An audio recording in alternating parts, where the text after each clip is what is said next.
नमस्कार दोस्तों, एक बार फिर से हमारे यूट्यूब चैनल पर आप सबका स्वागत है। आज हम जामिया मिलिया इस्लामिया का एग्ज़ाम बहुत नियर है और इनफैक्ट 100 का भी फॉर्म आउट हो चुका है। 100 के बारे में मैं आपको बहुत ज़्यादा इन्फॉर्मेशन एक अगले लेक्चर में दूंगा। साउथ एशियन यूनिवर्सिटी, तो जो स्टूडेंट्स एमए करना चाहते हैं आईआर में स्पेशली उनके लिए बहुत अच्छा ऑप्शन है, क्योंकि जेएनयू में पीआईएसएम में एडमिशन मिलना इज़ वेरी टफ। तो आपको एक बैकअप प्लान के रूप में देखा जाए तो 100 और जामिया बहुत अच्छे ऑप्शंस हैं। दो तीन बातें बहुत शॉर्ट में बताना चाहूंगा। जामिया मिलिया इस्लामिया आईआर में दो पेपर ऑफर कर रहा है। तो आईआर में जो पेपर आपको लेना है, जो ज़्यादा बेहतर होगा आपके लिए फ्यूचर पर्सपेक्टिव को लेकर, वह है international relation and area studies. एक आपका वेस्ट एशिया स्टडीज़ का जो आपका स्पेसिफिक पेपर है वो ज़्यादा आपको यूज़फुल नहीं होगा। बहुत सारे इसके रीजंस हैं, मैं अभी उसमें नहीं जाना चाहूँगा। उसके बाद MA political science public administration भी अवेलेबल है जामिया मिलिया इस्लामिया में, आप उसके लिए भी फॉर्म अप्लाई कर सकते हैं। और एक अच्छा ऑप्शन है जामिया मिलिया इस्लामिया। आप देखें तो लास्ट ईयर इसका जो एनआईआरएफ का रैंकिंग था ये टॉप 3 में था। बहुत सारे लोग आपको मना करेंगे, मे बी घर वाले, कि इसका फॉर्म मत अप्लाई करो, बहुत सारे आपको रीजंस देंगे, बट वो सब वाहियात रीजंस हैं।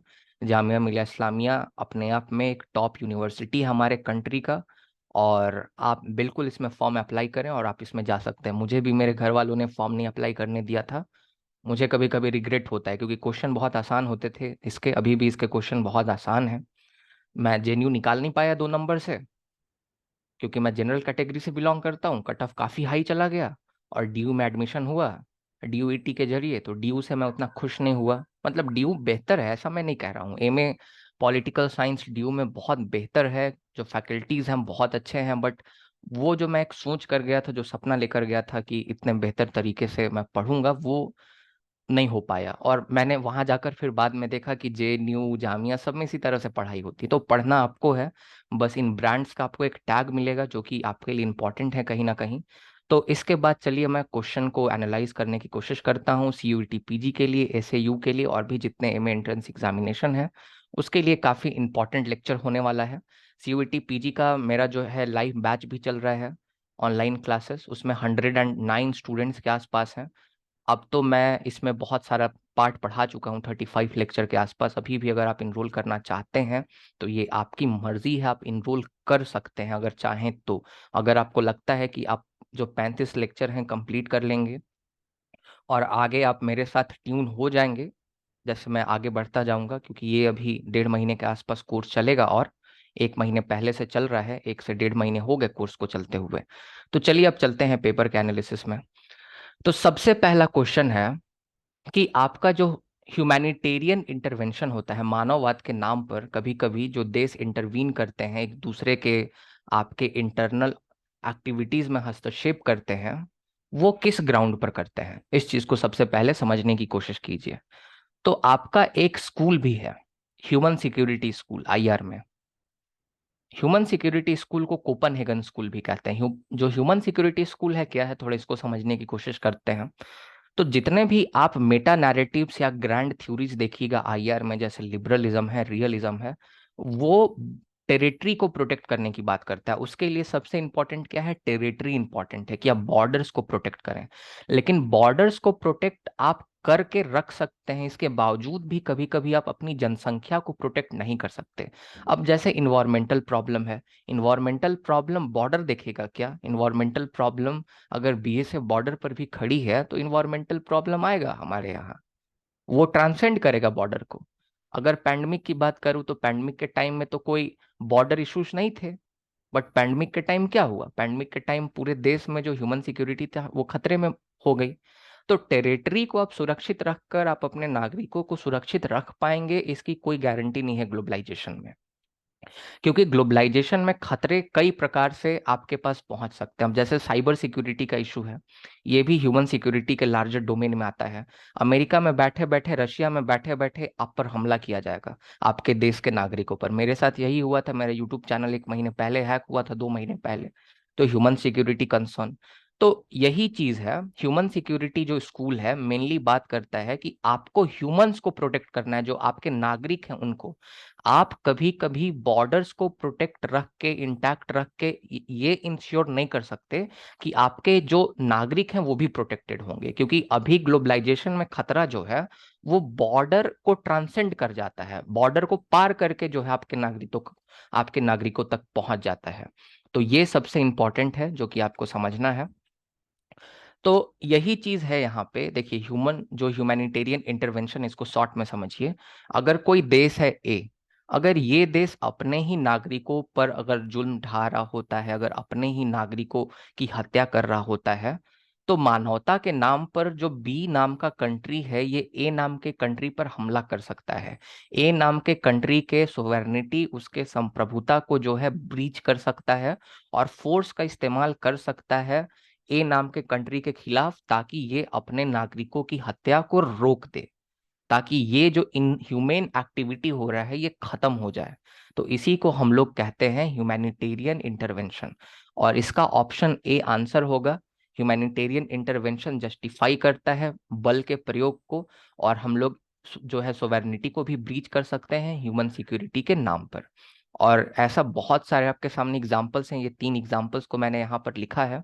सबसे पहला एग्जाम्पल है, इंडिया ने जब इंटरवीन किया था बांग्लादेश में, किस प्रकार से पाकिस्तान उस समय हुआ करता था ईस्ट पाकिस्तान में जो जो बंगाली मुस्लिम्स थे उनकी हत्या की जा रही थी, जो आपके हिंदू माइनॉरिटी में थे उनकी हत्या की जा रही थी। तो इंदिरा गांधी के सरकार ने किस प्रकार से हस्तक्षेप किया था, आप उस चीज को देख सकते हैं। कंबोडिया की सरकार इन द सेम वे अपने ही नागरिकों की हत्या कर रही थी, तो वियतनाम की सरकार ने इंटरफेयर किया था, और उस समय हम लोग ह्यूमैनिटेरियन इंटरवेंशन देख सकते हैं 1978 में।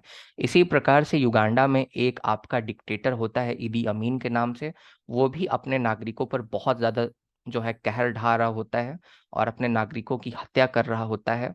और तंजानिया जो है वो युगांडा के लोगों के मदद में आता है।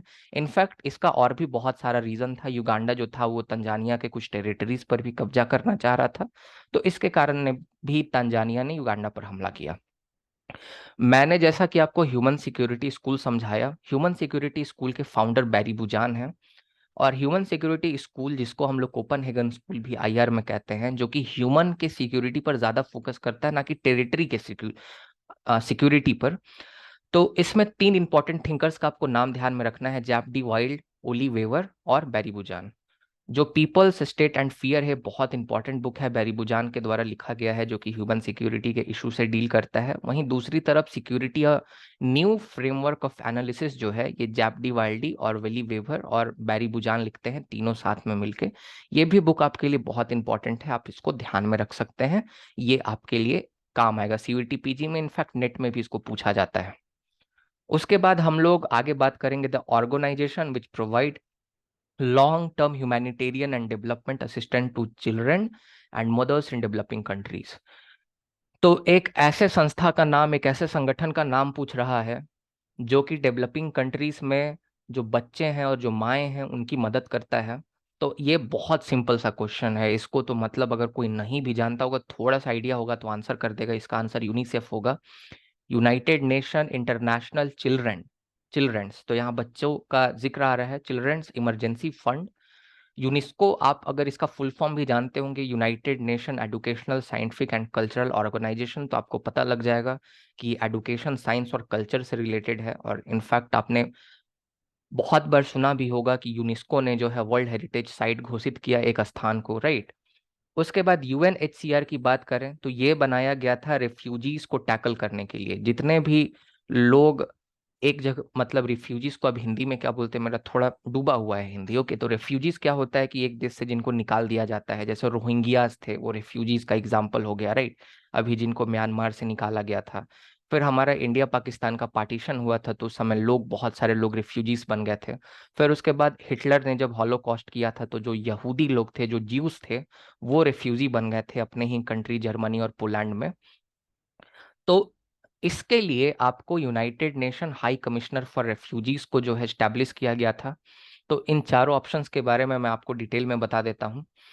सबसे पहला आपको याद रखना होगा कि यूनेस्को का हेडक्वार्टर कहाँ है, पेरिस फ्रांस में है। इसको एस्टैब्लिश 1945 में किया गया था। फिर वर्ल्ड बैंक जो है, वर्ल्ड बैंक जब एस्टैब्लिश हुआ था तो इसको IBRD के नाम से जानते हैं। वर्ल्ड बैंक क्यों एस्टैब्लिश हुआ था? वर्ल्ड बैंक इसलिए एस्टैब्लिश हुआ था क्योंकि द्वितीय विश्व युद्ध के बाद, वर्ल्ड वॉर 2 के बाद जितना भी इंफ्रास्ट्रक्चर था यूरोपियन कंट्री का, वह बर्बाद हो गया था। तो इंफ्रास्ट्रक्चर को दोबारा से डेवलप करने के लिए जो आधारभूत संरचनाएं होती हैं उनको दोबारा से डेवलपमेंट के लिए IBRD का आपका निर्माण हुआ था। International bank for reconstruction and development इसका फुल फॉर्म होता है। तो जो वर्ल्ड बैंक है उसका सबसे शुरुआती नाम यही था। वर्ल्ड बैंक को ब्रेटन वुड्स कॉन्फ्रेंस में स्थापित किया गया था। ब्रेटन वुड्स कॉन्फ्रेंस 1944 में होता है, तो 1944 में इसको एस्टैब्लिश किया गया था। ब्रेटन वुड्स कॉन्फ्रेंस होता कहाँ पे है? तो न्यू हैम्पशायर नाम का एक आपका जगह है अमेरिका में, वहीं पे ब्रेटन वुड्स कॉन्फ्रेंस होता है। और ब्रेटन वुड्स कॉन्फ्रेंस में वर्ल्ड बैंक के साथ साथ IMF, इंटरनेशनल मॉनेटरी फंड का भी स्थापना किया जाता है। तो इन दोनों के बारे में मैं डिटेल में बताऊंगा। इसको भी 1944 में ही इस्टेब्लिश किया जाता है। और इन दोनों का हेडक्वार्टर अगर आप देखें तो वाशिंगटन DC में है। इन दोनों का हेडक्वार्टर, वर्ल्ड बैंक का भी हेडक्वार्टर और साथ ही साथ IMF का भी हेडक्वार्टर देखा जाए तो वाशिंगटन DC में ही है दोनों का। अब वर्ल्ड बैंक जो है ना, वर्ल्ड बैंक में बहुत अलग अलग तरह के ऑर्गेनाइजेशंस और भी हैं एक वर्ल्ड बैंक ग्रुप के अंतर्गत। तो उनके आपको नाम याद होने चाहिए क्योंकि ये क्वेश्चन में आपसे पूछा जा सकता है। तो वर्ल्ड बैंक के अंतर्गत अगर आप देखें तो IBRD आता है। IBRD को हम लोग कहते हैं international bank for reconstruction and development. दूसरा है आपका IDA, इंटरनेशनल डेवलपमेंट एसोसिएशन। ये दोनों को मिलाकर वर्ल्ड बैंक कहते हैं। और बाकी लार्जर वर्ल्ड बैंक ग्रुप में और भी बहुत सारे ऑर्गेनाइजेशंस आते हैं। इंटरनेशनल फिनांस कॉरपोरेशन आता है। फिर ये आपका मीगा आता है, मल्टीलैटरल इन्वेस्टमेंट गारंटी जो है एजेंसी, इसका नाम है, ये आता है। और उसके बाद डिस्प्यूट को सेटल करने के लिए ICSID आता है।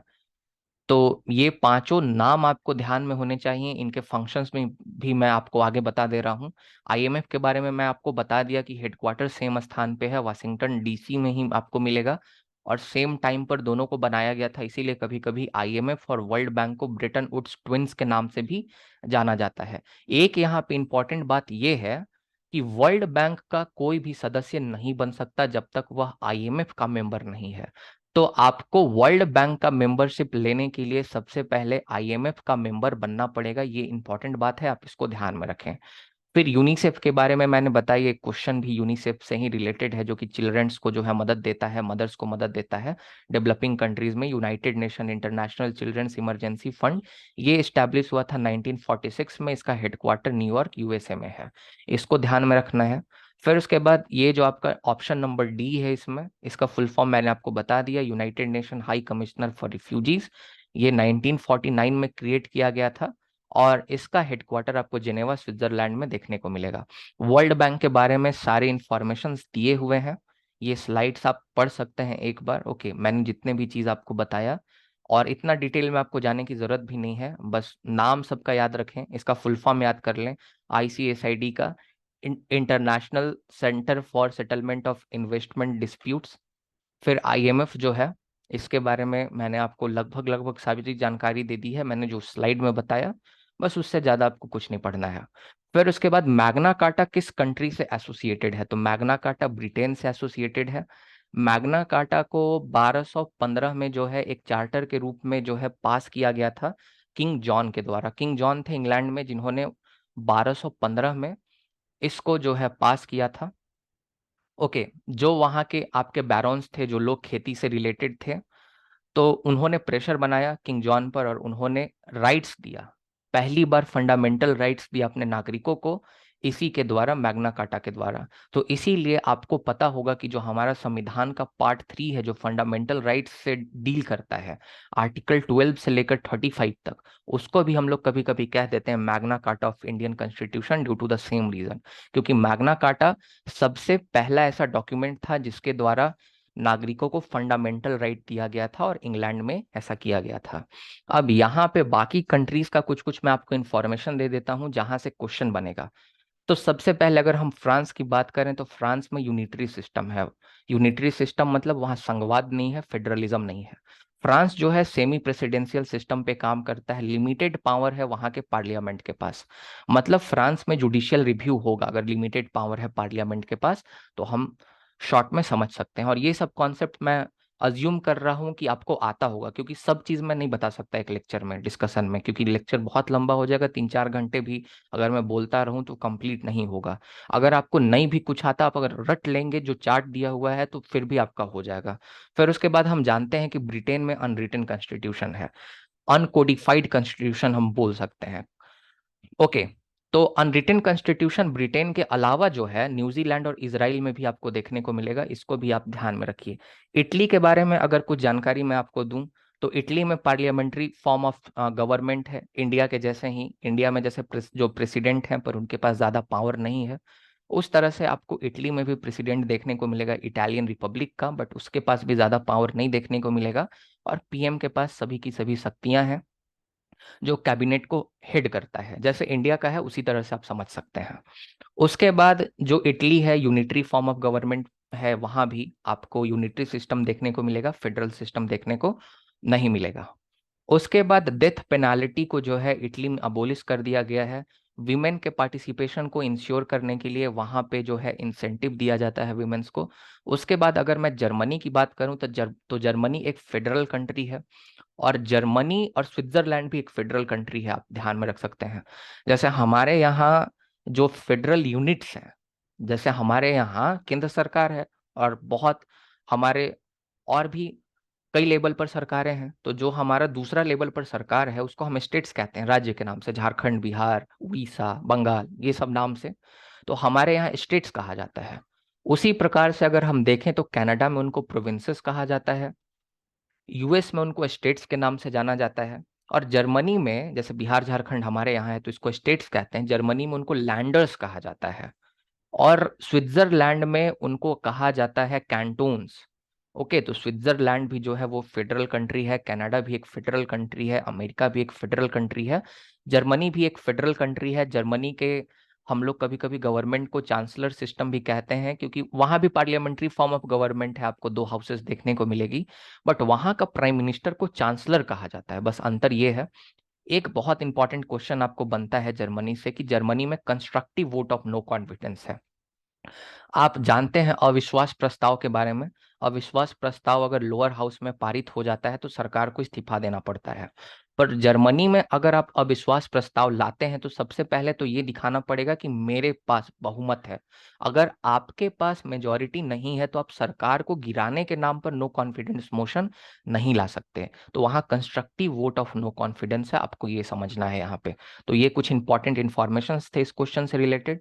उसके बाद अगर हम बात करें तो पार्लियामेंट्री सुप्रीमेसी कहाँ है, तो ये सबको पता होगा मेरे ख्याल से, यूके में पार्लियामेंट्री सुप्रीमेसी है, क्योंकि यूके में आपको जुडिशियल रिव्यू नहीं देखने को मिलेगा। ओके, और ये हाल के दिनों में आया है, लेकिन पार्लियामेंट्री सुप्रीमेसी इसलिए कहा जाता है क्योंकि पार्लियामेंट सोवरेन है यूके में। मतलब ब्रिटेन में पार्लियामेंट कोई भी कानून बना सकता है, राइट, पार्लियामेंट बहुत पावरफुल होता है। इंडिया के बारे में मैं आपको क्या बताऊं, आगे बताऊंगा कुछ कुछ इंफॉर्मेशंस। देखिए, इंडिया का जो आपका फेडरल सिस्टम है ना, जो संघवाद है भारत का, वह कनाडा से इंस्पायर्ड है, इसको ध्यान में रखिएगा। जो कनाडा है, कनाडा में जो केंद्र सरकार है, केंद्र सरकार के पास ज्यादा शक्तियां हैं as compare to the state governments, right, as compare to the provinces. उसी तरह से इंडिया में भी आप देखिए तो केंद्रों के पास ज्यादा शक्ति है, केंद्र सरकार के पास, और जो राज्य सरकारें हैं, राज्य सरकारों के पास कम शक्ति है। तो हमारा संघवाद किससे इंस्पायर्ड है? कनाडा से इंस्पायर्ड है, इस बात को ध्यान रखिएगा। फिर आपको मैं बताऊं तो हमने ऑस्ट्रेलिया से क्या लिया है, तो ऑस्ट्रेलिया से हमने 3 चीजें ली है हमारे संविधान में, उसको आप ध्यान रख सकते हैं। कंकरेंट लिस्ट हमने लिया है। कंकरेंट लिस्ट ऐसी सूची को कहते हैं जिस पर दोनों कानून बना सकते हैं, हिंदी में इसे समवर्ती सूची के नाम से जाना जाता है। इस पर केंद्र सरकार भी कानून बना सकती है और राज्य सरकारें भी कानून बना सकती है। तो ये ऑस्ट्रेलिया से हमने लिया है। फिर लैंग्वेज ऑफ प्रियम्बल हमने ऑस्ट्रेलिया से लिया है। ये जब मैं नेट की तैयारी करता था तो उस समय ये मॉक में पेपर आया था और मैं बहुत कंफ्यूज था। देखिए, प्रियम्बल का कॉन्सेप्ट तो हमने यूएस से लिया, अमेरिका से, लेकिन जो लैंग्वेज है प्रियम्बल का ना, वो हमने ऑस्ट्रेलिया से लिया। तो अगर कभी फ्यूचर में क्वेश्चन देखें कि language of preamble is inspired by which country in Indian constitution, so answer would be Australia. Okay, यही आंसर था और मैंने इसके बारे में रिसर्च किया तो बाद में मेरे को यही आंसर पता चला। अगर कोई बोलेगा कि प्रियम्बल का कॉन्सेप्ट कहाँ से लिया गया, तब अमेरिका आंसर होगा उसका। ओके, फिर उसके बाद सेंटर स्टेट रिलेशन जो है वो भी हमने, सेंटर स्टेट रिलेशंस ये भी हमने जो है वो ऑस्ट्रेलिया के संविधान से प्रभावित होकर लिया है। फिर उसके बाद जो ज्वाइंट सिटिंग का जो प्रोविजन है, ज्वाइंट सिटिंग आर्टिकल 108 में, अनुच्छेद 108 में बना हुआ ये है, जो आपका ऑर्डिनरी बिल होता है। तो ऑर्डिनरी बिल में अगर डेडलॉक हो जाता है तो ज्वाइंट सिटिंग बैठता है। आज तक भारत में 3 बार ज्वाइंट सिटिंग बैठ चुका है, जहां लोकसभा राज्यसभा दोनों साथ में आकर जो है वो फैसला लेते हैं। और ज्वाइंट सिटिंग को प्रिसाइड कौन करता है, ज्वाइंट सिटिंग की अध्यक्षता कौन करता है, तो लोकसभा का स्पीकर करता है। That is also the important point you should remember. Okay, फिर उसके बाद हम बात करते हैं which one of the following international organisation is the part of Bretton Woods conference. तो अभी ही मैंने बताया ब्रेटन वुड्स सिस्टम का कौन दो ऑर्गेनाइजेशन पार्ट है। तो मैंने वर्ल्ड बैंक और आईएमएफ के बारे में बताया। तो देखिए दोनों रिलेटेड क्वेश्चन है, कैसे दोनों रिलेट करके पूछ रहा है। तो आप एक क्वेश्चन से बहुत सारा चीजों को सीख सकते हैं, तो इसको आप लेते चलिए एक हंस की तरह। ओके, तो इसका आंसर क्या हो जाएगा, आईएमएफ हो जाएगा, इंटरनेशनल मॉनेटरी फंड। इसके बारे में पूरा डिटेल मैंने पीछे वाले वीडियो, मतलब पीछे थोड़ा 5 मिनट पहले बता दिया है स्लाइड्स में। उसके बाद अगर हम G77 की बात करेंगे तो G77 आज तक का डेवलपिंग कंट्रीज का सबसे बड़ा ग्रुप था। ओके, और G77 को साउथ साउथ कॉपरेशन आप जानते होंगे, साउथ साउथ कॉपरेशन का आपने नाम सुना होगा। क्योंकि देखिए जो डेवलप्ड कंट्रीज थे वो नॉर्थ हेमिस्फीयर में थे, तो उनको कंट्रीज ऑफ नॉर्थ कहते हैं। और कंट्रीज ऑफ साउथ जो लैटिन अमेरिका के कंट्रीज हैं, अफ्रीका के कंट्रीज हैं, एशिया के कंट्रीज हैं, उनको साउथ की कंट्रीज कहा जाता है। तो साउथ साउथ कॉपरेशन ये इसलिए बनाया गया था ताकि साउथ के जो कंट्रीज हैं, जो डेवलपिंग और अंडर डेवलप्ड कंट्रीज हैं, आपस में जो है एक दूसरे का सहयोग करके एक दूसरे का जो है डेवलपमेंट में हेल्प कर सकें। वर्ल्ड ट्रेड ऑर्गेनाइजेशन जो है ये आपका रेगुलेट करता है इंटरनेशनल ट्रेड को, इसके बारे में आपको पता होगा।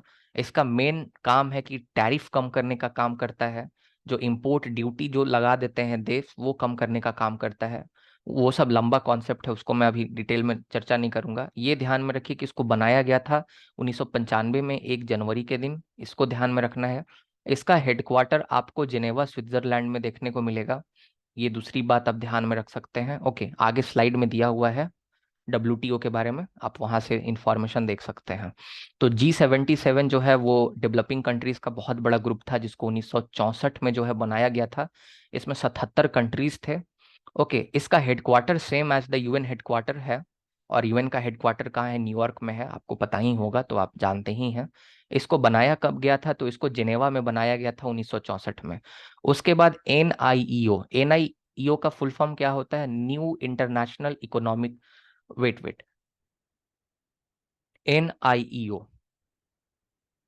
नियो, NEIO होता है, सॉरी। इसका फुल फॉर्म होता है new economic world order. New economic world order दोबारा से साउथ साउथ कॉपरेशन में इसको बनाया गया था। ओके, तो साउथ साउथ कॉपरेशन में इसको बनाया गया था, 1974 में बनाया गया था, इस चीज को ध्यान में रखिए। फिर ओपेक कंट्री की अगर हम बात करें तो ओपेक कंट्री का फुल फॉर्म क्या होता है, तो ओपेक होता है organisation of petroleum exporting country. तो जो कंट्रीज के पास पेट्रोलियम है वो सब कंट्रीज इस पे आते हैं, वो कोई भी कॉन्टिनेंट से क्यों ना हो। तो इसका जो हेडक्वार्टर है, इसका हेडक्वार्टर वियना ऑस्ट्रिया में है। वियना नाम का एक देश है, वियना जो है वो ऑस्ट्रिया में पड़, सॉरी वियना नाम का देश बोल दिए क्या, सॉरी ऑस्ट्रिया नाम का एक देश है, और ऑस्ट्रिया में वियना पड़ता है जगह, और वियना राजधानी है ऑस्ट्रिया नाम के देश की। तो ऑस्ट्रिया में आपको इसका हेडक्वार्टर देखने को मिलेगा, वियना में। ओके, और इसको बनाया गया था 1960 में। इसको बगदाद में बनाया गया था, ईरान में। तो कभी कभी इसको बगदाद एग्रीमेंट के नाम से भी जानते हैं हम लोग। तो ओपेक के बारे में इंफॉर्मेशन दिया हुआ है, जैसा कि मैंने आपको बताया 1960 में बना है, बगदाद में बना था ये, इसीलिए कभी कभी इसको बगदाद एग्रीमेंट कह देते हैं। और बगदाद पैक्ट जो है ना, कभी कभी क्वेश्चन आता है कि बगदाद पैक्ट क्या है। तो बागदाद पैक्ट जो है, बागदाद पैक्ट हुआ था 1955 में। और 1955 में बागदाद पैक्ट के द्वारा जो है वो सेंटो की स्थापना की गई थी, सेंट्रल ट्रीटी ऑर्गेनाइजेशन की स्थापना की गई थी। कोल्ड वार के टाइम में आपको पता ही होगा, नाटो, सेंटो, सियाटो। अगर हम सियाटो की बात करें, south east Asia treaty organisation की बात करें, तो सियाटो 1954 में बना था और ये मैनीला पैक्ट से बना था। मनीला जो है ये आपका राजधानी है फिलीपींस का, तो इसको मैनीला पैक्ट के नाम से भी कभी कभी जानते हैं हम लोग। तो ये इन्फॉर्मेशन आप ध्यान में रख सकते हैं। सीयूईटी पीजी के स्टूडेंट्स, आपको तो ये सब याद ही होगा, जो मेरे बैच के स्टूडेंट्स हैं, मैंने पढ़ा रखा है। इसका हेडक्वार्टर वियना ऑस्ट्रिया में है। इसके मेंबर्स को ध्यान में रखना आपके लिए इंपॉर्टेंट नहीं है। फिर उसके बाद डब्ल्यूटीओ के बारे में मैंने बताया। सबसे पहली बात तो डब्ल्यूटीओ यूनाइटेड नेशन से रिलेटेड नहीं है। इसके फॉर्मेशन के बारे में मैंने बता दिया पिछले स्लाइड में, 1 जनवरी 1995 में बना था और इसका हेडक्वार्टर जो है वो जिनेवा स्विट्जरलैंड में है। जो डब्ल्यूटीओ है वो गैट का सक्सेसर है। एक गैट नाम का ऑर्गेनाइजेशन बना था जिसका सेम काम था रेगुलेट करना इंटरनेशनल ट्रेड को, जिसको हम लोग कहते थे general agreement on trade and tariff. 1947 में ये बना था जब हमारा देश आज़ाद हुआ था, इस डेट को आप उस तरह से ध्यान में रख सकते हैं। कुछ और इम्पॉर्टेंट चीज़ें हैं, जैसे इंग्लिश, फ्रेंच और स्पेनिश जो है इसकी ऑफिशियल लैंग्वेज है डब्ल्यूटीओ की, और 164 मेंबर्स जो हैं इनके सदस्य हैं। उसके बाद यूएन के जो है ऑफिशियल लैंग्वेजेस को भी आपको ध्यान में रखना है। तो यूएन का ऑफिशियल लैंग्वेज में सबसे पहला तो इंग्लिश होगा, दूसरे नंबर पर आप स्पेनिश याद रख सकते हैं, स्पेनिश के बाद जो है आप अरेबिक याद रख सकते हैं, अरेबिक। उसके बाद आप फ्रेंच याद रख सकते हैं और उसके बाद आप रशियन याद रख सकते हैं। ये तो ये 5 आपके जो लैंग्वेजेस हैं ये आपके, एक और है चाइनीज भी है, ओके। तो इसको आप ध्यान में रख सकते हैं। हिंदी नहीं है इसमें, इस चीज को ध्यान में रखिएगा। 1 2 3 4 5 6, तो ये 6 लैंग्वेजेस यूएन का ऑफिशियल लैंग्वेजेस है। If I am not wrong, आप एक बार सर्च करके देखिएगा। आई एम 99.9% श्योर यही सब लैंग्वेजेस हैं, ओके। फिर उसके बाद, अच्छा इसका आंसर बताया ना मैं, इसका आंसर आईएमएफ होगा, ये तो कॉमन सेंस की बात है। उसके बाद अगर हम आगे बात करें, विच one of the following theorist is associated with dependency theory. Dependency theory का क्या मानना है कि जो देश पहले कॉलोनीज थे, जो पहले किसी ना किसी के उपनिवेश थे, अभी तक वह अविकसित इसलिए रहे हैं क्योंकि उन देशों का बहुत बड़े स्तर पर बहुत सालों तक एकदम लगातार उनका एक्सप्लॉयटेशन हुआ है, उनका शोषण हुआ है। ये थीम है आपका कुल मिलाकर डिपेंडेंसी स्कूल का, ओके। इसको आपको समझना है।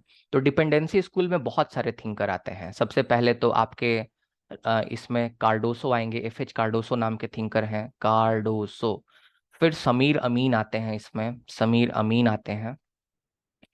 समीर अमीन के बाद एजी फ्रैंक आते हैं, आंद्रे गुंदर फ्रैंक। तो आंद्रे गुंदर फ्रैंक इसका आंसर भी होगा क्योंकि पूछ रहा है यही कि डिपेंडेंसी थ्योरिस्ट कौन सा है इसमें से। तो कॉम्पेरेटिव पॉलिटिक्स में और आईआर में दोनों में पढ़ना होता है।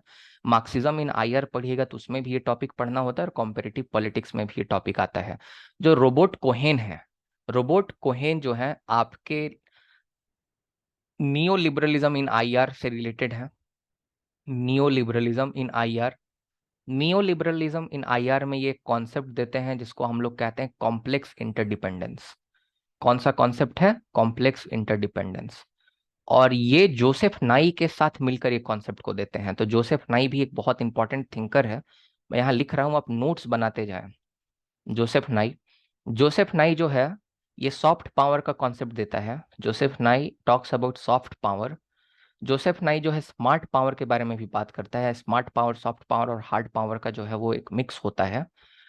फिर जोसेफ नाई कॉम्प्लेक्स इंटरडिपेंडेंस से भी रिलेटेड है, ये भी नियो लिबरलिज्म से रिलेटेड है। उसके बाद अगर हम जोसेफ नाई की बात करें तो 3D chess model, 3D chess model of power देता है, 3D chess model of power देता है। जोसेफ नाई का एक बहुत इंपॉर्टेंट स्टेटमेंट भी है कि इंटरनेशनल रिलेशन में पावर के बारे में सब कोई बात करता है बट बहुत कम ही लोग होते हैं जो पावर को सही मायनों में समझ सकते हैं। स्टेटमेंट इस प्रकार से है, everyone talks about power in international relation, it is like the weather. जैसे मौसम के बारे में सब कोई बात करता है, तो पावर इंटरनेशनल रिलेशन में मौसम के जैसा है। बात तो इसके बारे में बहुत सारे लोग करते हैं पर मौसम को समझ बहुत कम ही लोग पाते हैं। तो ये स्टेटमेंट भी बहुत इंपॉर्टेंट है जो कि आपके जोसेफ नाई ने दिया था। और मुझे क्या याद आ रहा है भाई, और फिर सैमुअल पी हंटिंगटन। अच्छा, केनिथ वर्ल्ड जो है, केनिथ वर्ल्ड आपका नियो रियलिज्म से जुड़ा हुआ है, इसको आपको ध्यान में रखना है। He was associated with neo realism, right. ये जुड़े हुए थे। स्ट्रक्चरल रियलिज्म भी हम लोग न्यू रियलिज्म को कहते हैं, ये स्ट्रक्चर ऑफ इंटरनेशनल सिस्टम पे ज़्यादा जो है फोकस करते हैं। और जॉन मीरशाइमर का भी आप नाम ध्यान में रख सकते हैं, जॉन मीरशाइमर। जॉन मीरशाइमर जो है वो भी आपका, स्पेलिंग मेरे को नहीं आता जॉन मीरशाइमर का, आप एक बार देख लीजिएगा। तो जॉन मीरशाइमर भी जुड़ा हुआ है केनिथ वाल्ज की तरह नियो रियलिज्म से। ओके, इस चीज को ध्यान में रखिए। सैमुअल पी हटिंगटन जो है क्लास ऑफ सिविलाइजेशन का थ्योरी देता है, बहुत सारे सिविलाइजेशंस का नाम बताता है। ओके, फिर उसके बाद सैमुअल पी हटिंगटन का जो है वेव्स ऑफ डेमोक्रेसी के लिए Samuel P Huntington is very famous. फिर पॉलिटिकल डीके का एक कॉन्सेप्ट है सैमुअल पी हटिंगटन का। Who gave the concept of political decay, तो सैमुअल पी हटिंगटन देते हैं, आप ये याद रख सकते हैं।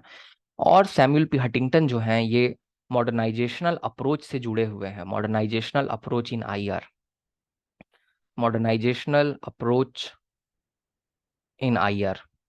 तो आप इसको ध्यान में रख सकते हैं, ये सब चीजें और भी बहुत सारी चीजें हैं, मैं अगले स्लाइड में बताऊंगा। जैसे मॉडर्नाइजेशन का कुछ पैमाना देते हैं सैमुअल पी हटिंगटन जो हैं वो, जैसे इंडस्ट्रियलाइजेशन हो गया, सेक्युलराइजेशन हो गया। ओके, तो ये सब कुछ चीजें हैं, तो जिसके बारे में हम आगे चर्चा करने वाले हैं, चार जो पैमाने हैं उनके। तो केनिथ वाल्ज के बारे में देख लीजिए। केनिथ वाल्ज जो है वो नियो रियलिज्म से बिलोंग करते हैं। केनिथ वाल्ज जो है वो स्ट्रक्चर को ज़्यादा इंपॉर्टेंस देते हैं ह्यूमन नेचर से। अगर आप मेरा नियो रियलिज्म बाय पढ़ो तो ऐसे ढूंढिएगा तो आपको ये सब कॉन्सेप्ट मिल जाएगा। केनिथ वाल्ज डिफेंसिव रियलिस्ट है, सिक्योरिटी मैक्सिमाइजर बोला जाता है डिफेंसिव रियलिस्ट को। ये जो जॉन मिरसाइमर है ये व्यक्ति जो है ये ऑफेंसिव रियलिस्ट है, और ये अभी भी ये जिंदा है, राइट। जॉन मिरसाइमर, इनके बहुत सारे लेक्चर्स आप यूट्यूब पे देख सकते हैं। तो ये ऑफेंसिव रियलिस्ट हैं, और ऑफेंसिव रियलिस्ट को जो है वो कहा जाता है पावर मैक्सिमाइजर, तो इनको कहा जाएगा पावर मैक्सिमाइजर, मैक्सिमाइजर। तो इस चीज को आप ध्यान में रखिएगा। फिर उसके बाद केनिथ वाल्ट जो है 3 लेवल ऑफ एनालिसिस देते हैं आईआर में, individual level of analysis, state level of analysis और इंटरनेशनल सिस्टम लेवल एनालिसिस। तो जो इंडिविजुअल लेवल एनालिसिस है ये लिबरलिज्म के लिए महत्वपूर्ण है। स्टेट लेवल एनालिसिस जो है वो क्लासिकल रियलिज्म के लिए जो है महत्वपूर्ण है, जिसमें ईएच कार और मॉर्गन थाउ आ जाएंगे। और इंटरनेशनल सिस्टम लेवल जो है, जो स्ट्रक्चरल लेवल जिसको हम कहते हैं, वो नियो रियलिज्म अर्थात केनिथ वाल्ट और जॉन मिरशाइमर के लिए इंपॉर्टेंट है। इनके द्वारा जो बुक लिखा गया उस बुक को देख लेते हैं, थ्योरी ऑफ इंटरनेशनल पॉलिटिक्स, और दूसरा बुक है man the state and war. ये दोनों बुक्स जो हैं बहुत ज़्यादा इंपॉर्टेंट हैं। उसके बाद अगर हम जोसेफ नाई की बात करें, तो जोसेफ नाई की अगर हम बात करें तो इनके बारे में मैंने सभी चीज़ें बता ही दिया है, मैंने बता ही दिया ये चीज़ें। अच्छा, क्वाजाई नेगोशिएशन थ्योरी देते हैं, इसको भी आप ध्यान में रख सकते हैं, ये गेम थ्योरी से रिलेटेड है, इसके बारे में चर्चा ज़्यादा नहीं करूंगा। सॉफ्ट पावर स्मार्ट पावर देते हैं, मैंने बता ही दिया। स्टेटमेंट जो देते हैं वो मैंने बता ही दिया कि पावर इंटरनेशनल पॉलिटिक्स में एक वेदर के जैसा है, जिसके बारे में बहुत सारे लोग बात करते हैं बट समझ कोई बहुत कम ही लोग पाते हैं। और 3D चेस मॉडल के बारे में इन्होंने बात किया था पावर का, तो वर्ल्ड वर्ल्ड ऑर्डर का, तो इसके बारे में भी मैंने आपको बता दिया है। इनका बुक का नाम है soft power the means to success in world politics. और फिर पावर एंड इंटरडिपेंडेंस जो कि इन्होंने रॉबर्ट कोहेन के साथ मिलकर लिखा था। उसके बाद अगर हम डिपेंडेंसी थ्योरिस्ट की बात करें तो डिपेंडेंसी थ्योरिस्ट का मैंने आपको नाम बता दिया बहुत सारों का। और डिपेंडेंसी थ्योरिस्ट में वालरस्टीन भी आएंगे, इमैनुअल वालरस्टीन भी इसमें आते हैं। तो सबसे पहली बार डिपेंडेंसी थ्योरी के बारे में बोला था राउल प्रिस्बैच ने, तो राउल प्रिस्बैच का आपको नाम ध्यान में रखना है। फिर समीर अमीन, एफ एच कार्डोसो का नाम बता दिया, एजी फ्रैंक का नाम बता दिया। ओके, और फिर उसके बाद इमैनुअल वालरस्टीन का भी आप नाम ध्यान में रख लें। कुछ इंपॉर्टेंट बुक्स हैं, यहाँ से क्वेश्चन आ सकता है। अनइक्वल डेवलपमेंट समीर अमीन का है। चेंज एंड डेवलपमेंट की अगर हम बात करें तो राउल प्रेसबैच का है। फिर उसके बाद हम dependency and development in Latin America की बात करें तो कार्डोसो का है। अच्छा, इसी तरह का बुक जो है एजी फ्रैंक भी लिखते हैं। इससे मैं बहुत कंफ्यूज होता था अपने नेट के टाइम में जब मैं प्रिपरेशन किया करता था। तो यहाँ अगर आप देखिएगा dependency and development in Latin America, तो सेम टाइप का बुक एजी फ्रैंक का आपको देखने को मिलेगा। सेम टाइम का बुक है लेकिन अंतर है दोनों में, ये लिखते हैं the development of under development. Okay, और जहां लैटिन अमेरिका वर्ड आ गया वो कार्डोसो से रिलेटेड है। तो एक में इनका में भी लैटिन अमेरिका आता है, तो इनका है dependency and development in Latin America Cardoso, और इनका है एजी फ्रैंक का आपका the development of under development. ये इनफैक्ट आपको एसेंशियल रीडिंग भी पढ़ाया जाएगा जेएनयू ड्यू और बाकी यूनिवर्सिटीज में सेमेस्टर 2 के आसपास मास्टर्स में। उसके बाद capitalism and under development in Latin America, ये इनका दूसरा सबसे इंपॉर्टेंट बुक है, इसको ध्यान में रखिएगा। कैपिटलिज्म एंड अंडर डेवलपमेंट, तो ये बहुत इंपॉर्टेंट है आपके लिए। उसके बाद कोर पेरिफेरी का जो मॉडल होता है ये आपका एजी फ्रैंक देते हैं। और कोर पेरिफेरी का मॉडल आपको पता होगा, कोर में डेवलप्ड कंट्रीज हैं और पेरिफेरी में अंडर डेवलप्ड और डेवलपिंग कंट्रीज दोनों को ये रख देते हैं। और कोर जो है वो शोषण करता है पेरिफेरी का, शॉर्ट में आप यही समझिए। उसके बाद वालरस्टीन जो है इसमें एक और लेयर जोड़ देते हैं, कोर पेरिफेरी के साथ साथ एक सेमी पेरिफेरी जो है, जो डेवलपिंग कंट्रीज हैं उनका ये जोड़ देते हैं, तो इसको ध्यान में रखिएगा सिर्फ, ठीक है। उसके बाद ये डिफरेंस बता, सबसे पहली बात, वर्ल्ड सिस्टम थ्योरी कौन देता है? वालरस्टीन। कोर पेरिफेरी और सेमी पेरिफेरी का मॉडल कौन देता है? वालरस्टीन देता है। फिर वर्ल्ड अंपायर और वर्ल्ड इकोनॉमीज में अंतर कौन बताता है? तो इमैनुअल वालरस्टीन बताते हैं अंतर, इसको ध्यान में रखिएगा, ओके। अब ये सब कॉन्सेप्ट बहुत डीप है, मास्टर्स में खुद जाकर पढ़िएगा आप लोग इसके बारे में। फिर world system analysis and introduction इनका बहुत इंपॉर्टेंट बुक है। द कैपिटलिस्ट वर्ल्ड इकोनॉमी इनका इंपॉर्टेंट बुक है। द मॉडर्न वर्ल्ड सिस्टम इनका इंपॉर्टेंट बुक है, तो इसको आपको ध्यान में रखना है। फिर Samuel P Huntington class of civilisation के बारे में जो है इन्होंने बात किया था। ये मेनली आपके 7 सिविलाइजेशंस की बात करते हैं, जहां वेस्टर्न सिविलाइजेशन है, Japanese civilisation, Islamic civilisation, Hindu civilisation, Slavic Orthodox civilisation जिसमें रशिया आता है, Latin American civilisation, Sinic civilisation means Chinese civilisation, और अफ्रीकन सिविलाइजेशन। तो ये मेनली नेट के लिए इंपॉर्टेंट है, यूजीसी नेट के लिए। मुझे नहीं लगता कि इससे आपको क्वेश्चन आएगा जामिया मिलिया इस्लामिया में, या फिर मुझे नहीं लगता सीयूईटी पीजी में भी ये पूछेगा, I don't think so, right. तो आप ऑप्शनल है, आप याद कर सकते हैं। बस ये ध्यान में रखिएगा कि क्लास ऑफ सिविलाइजेशन का थ्योरी किसने दिया था? तो सैमुअल पी हंटिंगटन ने दिया था। पॉलिटिकल डीके का कॉन्सेप्ट किसने दिया था? तो पॉलिटिकल डीके का कॉन्सेप्ट भी दिया था सैमुअल पी हंटिंगटन ने। इस चीज को ध्यान में रखिएगा।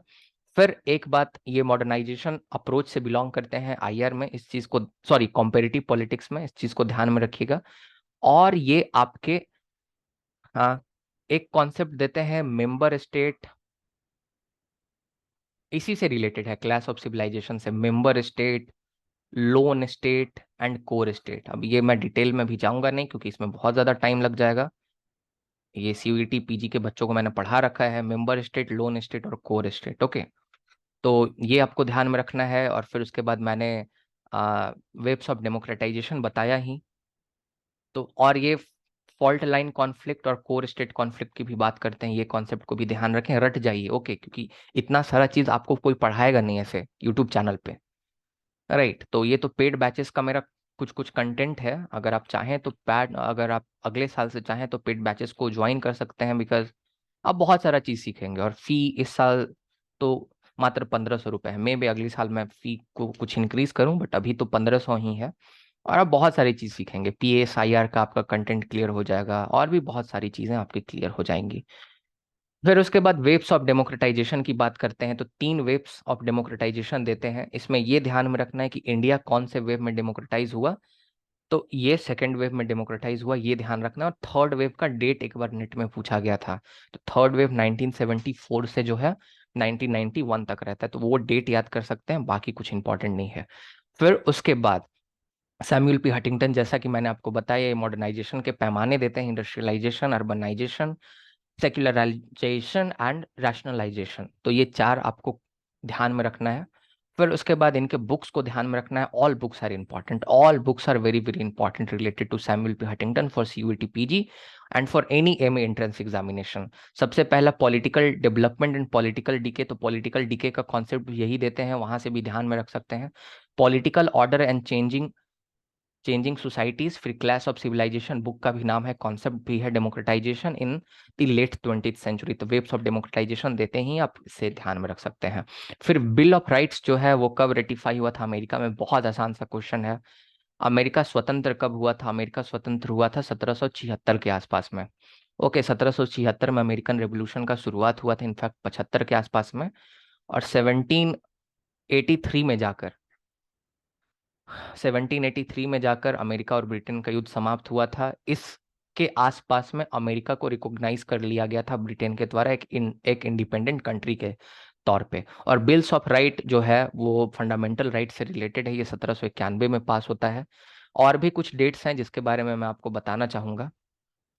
आप याद रख सकते हैं 1688 में ग्लोरियस रेवोल्यूशन होता है, जिससे ब्रिटेन कॉन्स्टिट्यूशनल मोनार्की बनता है, ग्लोरियस रेवोल्यूशन। ये डेट एक इंपॉर्टेंट है, ध्यान में रख सकते हैं। जिसको हम लोग गौरवपूर्ण क्रांति, रक्तहीन क्रांति के नाम से जानते हैं। फिर उसके बाद 1789 में फ्रेंच रेवोल्यूशन हुआ था, आप इस चीज को ध्यान में रख सकते हैं, ये आपके लिए इंपॉर्टेंट है। और क्या है, आप एक याद रख सकते हैं कि 1917 में बोल्शविक रेवोल्यूशन हुआ था, बोल्शविक रेवोल्यूशन, जिसको हम लोग रशियन रेवोल्यूशन के नाम से जानते हैं, ये आप ध्यान में रख सकते हैं, आपके लिए इंपॉर्टेंट है। और आप क्या ध्यान में रख सकते हैं अगर डेट्स की बात करें तो इसी से देख लेते हैं। 1648 में ट्रीटी ऑफ वेस्टफीलिया साइन हुआ था, ट्रीटी ऑफ वेस्टफीलिया साइन हुआ था, ये आप यहाँ से ध्यान में रख सकते हैं। 1648 में क्या हुआ था, तो ट्रीटी ऑफ वेस्टफीलिया को साइन किया गया था। और आप क्या ध्यान में रख सकते हैं, 1815 में बैटल ऑफ वाटरलू हुआ था, जिसमें नेपोलियन पूरी तरह से हार गया था। Battle of Waterloo, Waterloo. और ये भी ध्यान में रख सकते हैं कि इसी समय वियना कांग्रेस भी बैठा हुआ था। ओके, वियना कांग्रेस, और किस तरह से फ्रांस को बहुत हिस्सों में बांट दिया जाता है, तो ये भी ध्यान में रख सकते हैं आप 1815 के आसपास में। और अगर डेट्स की बात करूं तो क्या ध्यान में रख सकते हैं, कुछ इंपॉर्टेंट वार्स हैं, आप उसके डेट याद रख सकते हैं। 1914 से लेकर 1918 तक वर्ल्ड वार वन हुआ था। 1919 में ट्रीटी ऑफ वेस्टफीलिया हुआ था। 1919 में ट्रीटी ऑफ वेस्टफीलिया भी हुआ था, और लीग ऑफ नेशन की भी स्थापना की गई थी, लीग ऑफ नेशंस की भी स्थापना की गई थी। सेकेंड वर्ल्ड वॉर का अपडेट याद रख सकते हैं, 1939 से लेकर 1945 तक सेकेंड वर्ल्ड वॉर चला था, वर्ल्ड वॉर टू। और 24 अक्टूबर 1945 को जो है ये यूएन की स्थापना हुई थी, इसीलिए हम लोग 24 अक्टूबर को यूनाइटेड नेशन डे के तौर पे भी हम लोग सेलिब्रेट कर सकते हैं, आप ये ध्यान में रख सकते हैं। फिर उसके बाद 1950 से लेकर 1953 के बीच तक आपको कोरियन वार हुआ था, नॉर्थ कोरिया और साउथ कोरिया के बीच में, आप ये ध्यान में रख सकते हैं। और 1955 से लेकर 1975 के बीच तक आप वियतनाम वार हुआ था, आप ये भी ध्यान में रख सकते हैं। तो ये कुछ इंपॉर्टेंट डेट्स हैं जहां से क्वेश्चन बनेगा। फिर और भी कुछ इंपॉर्टेंट याद आ रहा है, रुको भाई एक सेकेंड। अच्छा, 1979 से लेकर 1989 तक आपका अफगानिस्तान वार चला था। अफगानिस्तान वार में जब सोवियत यूनियन अफगानिस्तान में घुस जाता है, मुजाहिदीन का सपोर्ट करता है अमेरिका, बाद में वही तालिबान बना लेता है, तो ये सब पूरा कहानी है। तो अफगानिस्तान वार हुआ था। अच्छा, 1979 में ही ईरानियन रेवोल्यूशन हुआ था, ईरानियन रेवोल्यूशन। उसके बाद थियोक्रेटिक स्टेट की स्थापना हुई थी, धर्म के आधार पर राज्य की स्थापना हुई थी ईरानियन रेवोल्यूशन के बाद। और 1980 में है ना, फर्स्ट गल्फ वॉर हुआ था। क्या हुआ था, फर्स्ट गल्फ वॉर, किसके किसके बीच में, तो फर्स्ट गल्फ वॉर हुआ था आपका इराक और ईरान के बीच में। इराक जो है वो ईरान पर हमला कर देता है तुरंत बाद, जब आपका ईरानियन रेवोल्यूशन होता है तब। तो इराक और ईरान के बीच में इस समय सदाम हुसैन रहते हैं इराक में। फिर उसके बाद सेकेंड गल्फ वॉर जो है 1990 से लेकर 1991 तक चलता है, एक बार देख लेना ध्यान से, 91 है कि 92 ध्यान में नहीं आ रहा है। तो ये सेकेंड गल्फ वॉर का मैटर है। और इसमें जो है इराक फिर से सदाम हुसैन के नेतृत्व में हमला कर देता है आपका कुवैत पर, और इसी पर मूवी बना हुआ है एयरलिफ्ट, अक्षय कुमार वाला, इसको ध्यान में रखिएगा, डेट एक बार कंफर्म कर लीजिएगा। तो ये कुछ कुछ आपका इंपॉर्टेंट पॉइंट है। फिर आपका 6 डे वार हुआ था, जिसको अरब इजराइल वार बोलते हैं, 1967 में, उसको आप ध्यान में रख सकते हैं, जिसमें इसराइल ने पूरे अरब कंट्रीज को हरा दिया था एक साथ, राइट। तो ये कुछ तो डेट है। अगला क्वेश्चन इसी से रिलेटेड था, सब डेट हमने वहीं पे आपको बता दिया। तो इस्लामिक रेवोल्यूशन कब हुआ था ईरान में, तो 1979, 79 को, आई थिंक उसको बोलते हैं 79 हिंदी में, तो 1979 में हुआ था। 1920 में क्या हुआ था, तो इम्पोर्टेंट चीज जो मेरे को याद में आ रहा है 1920 में, तो 1920 के आसपास मैं कह सकता हूँ, 1920 के आसपास में पहला तो जामिया का पेपर है, तो याद रखिएगा कि खिलाफत मूवमेंट हुआ था इंडिया में। और खिलाफत मूवमेंट जो है, जो अली ब्रदर्स ने चलाया था, ओके, अली ब्रदर्स ने चलाया था गांधी जी के साथ हाथ मिलाकर। और नॉन कॉपरेशन मूवमेंट और सहयोग आंदोलन जो है, नॉन कॉपरेशन मूवमेंट भी गांधी जी के द्वारा चलाया हुआ था, non cooperation movement by Mahatma Gandhi ji. Okay, और महात्मा गांधी जी का non cooperation movement, if I am not wrong, 5 फरवरी 1922 को चौरा चोरी का इंसिडेंट हो जाता है, और उसके बाद इसको वापस ले लेते हैं गांधी जी। ओके, 1945 का मैंने इंपॉर्टेंट बता दिया। इसमें हिरोशिमा नागासाकी पर बॉम्ब गिराया जाता है। 6 अगस्त के दिन हिरोशिमा और 9 अगस्त के दिन नागासाकी पर बॉम्ब गिराया जाता है। यूएन का स्थापना होता है 24 अक्टूबर के दिन, ये मैंने बता ही दिया। 2000 का मेरे को कोई इंपॉर्टेंट याद नहीं आ रहा है, इसीलिए अभी इसको रहने देते हैं। उसके बाद कॉन्सेप्ट ऑफ हेजेमनी किसने दिया है मार्क्सिस्ट थॉट में? तो कॉन्सेप्ट ऑफ हेजेमनी जो है एंटीनियो ग्राम्सी देते हैं। Antonio Gramsci concept of hegemony देते हैं, इस चीज को ध्यान में रखिएगा। और एंटीनियो ग्राम्सी का हम बताए हैं क्या तुम भाई अभी आप लोगों को? अच्छा हाँ, ग्राम्सी का यहाँ देखिए, कल्चरल हेजेमनी का कॉन्सेप्ट एंटीनियो ग्राम्सी आईआर में भी देते हैं, इस चीज को ध्यान में रखना है। एंटीनियो ग्राम्सी का 3 बुक बहुत इंपॉर्टेंट है। Prison notebook, great and terrible world, बहुत बहुत इंपॉर्टेंट बुक है। प्रिजन वर्ल्ड नोटबुक भी बहुत इंपॉर्टेंट है। ये आसान है, इसीलिए हमको नहीं लगता है कि टफ वाला पूछेगा सीयूईटी पीजी में, जहां तक मैंने अपने दोस्तों से भी बात किया। Those who are pursuing the PhD and all other courses from DU. Okay, the pre-prison letters ये इंपॉर्टेंट नहीं है, इसको भूल जाइए। और एंटीनियो ग्राम्सी किस चीज के बारे में? तो ऑर्गेनिक इंटेलेक्चुअल्स का कॉन्सेप्ट देते हैं।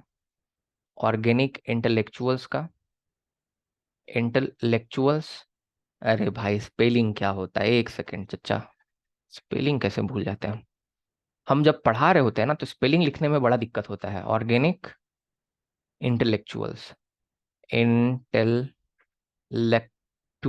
या करेक्ट। तो ये चीज आपको ध्यान में रखना है। तो एंटीनियो ग्राम्सी का तो बता ही दिया मैंने सब चीज, तो एंटीनियो ग्राम्सी इसका आंसर होगा। मौ सितुंग का बहुत सारा स्टेटमेंट है, जैसे पेपर टाइगर बोलते हैं एशियन कंट्रीज को, ये मौ सितुंग का स्टेटमेंट है। फिर उसके बाद मौ सितुंग का स्टेटमेंट है कि 100 फ्लावर ब्लूम करके एक स्टेटमेंट आएगा, तो वो मौ सितुंग से रिलेटेड है, उसको ध्यान में रख सकते हैं। फिर कहते हैं कि पावर जो है वो गन, वो बैरल जो है गन का, उससे फ्लो होता है, ये मौ सितुंग का स्टेटमेंट है। ओके, मौ सितुंग अक्टूबर रेवोल्यूशन से, कल्चरल रेवोल्यूशन से जुड़े हुए हैं, कल्चरल रेवोल्यूशन से भी जुड़े हुए हैं, जो कि हुआ था आपका चाइना में। चाइना आज़ाद कब हुआ था? अभी वाला जो चाइना का बात कर रहे हैं, तो 1 अक्टूबर 1949 में जो है वो ताइवान में भाग गए थे जो नेशनलिस्ट लीडर थे, और कम्युनिस्ट चाइना का इस समय राइज हुआ था, इस चीज को ध्यान में रखिएगा। फिर फ्रेडरिक एंजल्स कार्ल मार्क्स के साथ मिलकर बहुत सारे बुक्स को लिखते हैं, आपको पता ही होगा। फ्रेडरिक एंजल्स और कार्ल मार्क्स बहुत अच्छे मित्र होते हैं, बहुत सारे बुक्स को साथ में मिलकर लिखते हैं, communist manifesto etcetera etcetera, right. तो कार्ल मार्क्स का बहुत सारा बुक है, राइट। जर्मन आइडियोलॉजी है, फिर आपका बहुत सारा बुक है, फिर ग्रैंड राइज है, मुझे धीरे धीरे सब याद आते जाएगा। फिर आपका होली फैमिली है, तो बहुत सारे बुक्स हैं कार्ल मार्क्स के। तो यहाँ पे आप माओ सितुंग का बुक ध्यान में रख लीजिए। अच्छा, कॉन्ट्राडिक्शन का थ्योरी भी देता है माओ सितुंग, इसको भी ध्यान में रखना है। तो on contradiction, on gorilla warfare, तो ऑन से जितना बुक रहेगा ना, सब में आप मार दीजिएगा चुपचाप से। अच्छा, एक बुक है ऑन रेवोल्यूशन, वो मेरे ख्याल से हैना अरदेंत का है, तो उसको मत मार दीजिएगा। ओके, तो वो बस ध्यान में रखिएगा। और बाकी तो ऑन वाला सारा बुक आई थिंक वो मौ सितुंग से ही बिलोंग करता है। फिर उसके बाद रोजा लग्जमबर्ग जो है, ये भी मार्क्सिस्ट हैं, और ये जर्मन कम्युनिस्ट पार्टी, मेरे ख्याल से इन्होंने जर्मन कम्युनिस्ट पार्टी की स्थापना में एक अहम योगदान निभाया था, और जुड़ी हुई भी थी। और ये पोलैंड से थी, और ये मार्क्सिस्ट थी, और इन्होंने एक बुक लिखा है, राइट, जिसका नाम है सोशल रिफॉर्म और रेवोल्यूशन, बहुत इंपॉर्टेंट है। और भी अगर आप विमेन स्कॉलर में देखिएगा, तो आपको अलेक्जेंड्रा कोलेंटाई सेमेस्टर 6 में पढ़ना ही है, उनका कुछ कुछ बुक्स, ये सब का ध्यान रख लीजिएगा। फ्रेडरिक एंजल्स जो अपने से बुक लिखे हैं, जिसमें उनका सपोर्ट कार्ल मार्क्स नहीं किया, उसको ध्यान में रखिए। सोशलिज्म, यूटोपियन एंड साइंटिफिक, ये तो एक हो गया। फिर एंटी एंटी डूहराइंग हो गया। और फिर उसके बाद the condition of the working class in America. भाई एक और बुक था, आ, कैसे तो उसका नाम है, मेरे को एग्जैक्ट बुक का नाम नहीं याद आ रहा है, but that is important book, आप लोग एक बार सर्च करके देखिएगा कि वो जो बुक है फ्रेडरिक एंजल्स का, ऑन स्टेट प्रॉपर्टी फैमिली ऐसा करके कुछ बुक होता है, revolution on state property and family ऐसा करके एक बुक है, ऑन स्टेट प्रॉपर्टी फैमिली, ये बड़ा इंपॉर्टेंट बुक है, ये पूछा जाता है, इसको ध्यान में रखिएगा। और बुक सबको टोटल याद नहीं रहता है। मेरे को भी अगर कोई पूछेगा तो मेरे को कौन सा सारा बुक को दिमाग में लोड करके मेरे को करना क्या है, मैं तो इतना साल से पढ़ा रहा हूँ नेट का बाकी चीज़ों का, तो मुझे बहुत सारा याद हो गया है। बुक्स आपको ऐसा ध्यान में रखना है जो कि आप पहचान ले ऑप्शन देख कर, क्योंकि नेट में ऑप्शन देगा, सीयूईटी में ऑप्शन देगा, तो आप क्यों लोड लेंगे ज्यादा। तो ऐसा पढ़ें जिससे आपको ऑप्शन से आप पकड़ लें, ऐसा नहीं कि ऑप्शन देख कर भी फिर बत्ती गुल हो गया, तो वो फिर गड़बड़ है। इंडियन फेडरलिज्म कनाडा से रिलेटेड है, मैंने अभी तुरंत आपको बताया है। ओके, तो ये आपके 10 क्वेश्चन हो गए। लेक्चर बहुत लंबा हो जाएगा अगर एक ही में मैं 100 क्वेश्चन पढ़ाऊंगा, क्योंकि मैं वो वाला टीचर नहीं हूँ कि दोस्तों तो ये क्वेश्चन है इसका आंसर है सी, तो उस तरह से मैं नहीं पढ़ाता, उस तरह से पढ़ने से कोई फायदा भी नहीं है। तुम अगर मान लो पास्ट ईयर पेपर ही एनालाइज कर रहे हो, अगर तुमने कुछ कुछ डिटेल में जाना ही नहीं, पढ़ा ही नहीं उससे रिलेटेड, तो तुमने क्या किया पास्ट ईयर पेपर पढ़ के? कुछ नहीं किया। तो पास्ट ईयर पेपर का मतलब होता है कि जो टॉपिक आ रहा है उससे रिलेटेड थोड़ा डिटेल में और जाओ, डीप करो, उसको समझो ध्यान से चीज़ों को। That is called the past year paper analysis, और वो काम आएगा। ऐसा नहीं होता कि दोस्तों ये ऐसे जैसे यूट्यूबर्स पढ़ाते हैं ना, which of the following humanitarian intervention stands for, दोस्तों तो इसका आंसर है ए। तो चलिए दोस्तों अगले क्वेश्चन में चलते हैं। This is not the good way to study. Okay, if anyone still interested in CUET PG course, so that is going on for this year, because maybe next year you people would be watching this video and would be demanding on the same price the CUET PG course, which I would not be providing. This is my biggest mistake of the life, because I have to take around like 300 plus hour classes, and I would be just getting 1499. I would be teaching like of net label. So therefore मेरे को समझ में नहीं आया कितना price रखना चाहिए, इसीलिए मैंने रख दिया 1499। तो इस साल आप इतने में एडमिशन ले सकते हैं। नेक्स्ट ईयर में भी मैं 2000 के आसपास रखूंगा, बट मैं बहुत ज़्यादा प्राइसेस बढ़ाऊंगा नहीं। बहुत बहुत धन्यवाद, अगले लेक्चर में मिलते हैं। रोज एक वीडियो दूंगा, 10-10 क्वेश्चन करके हम लोग डिस्कस कर लेंगे डिटेल में काफ़ी। बहुत बहुत धन्यवाद, मिलते हैं नेक्स्ट लेक्चर में।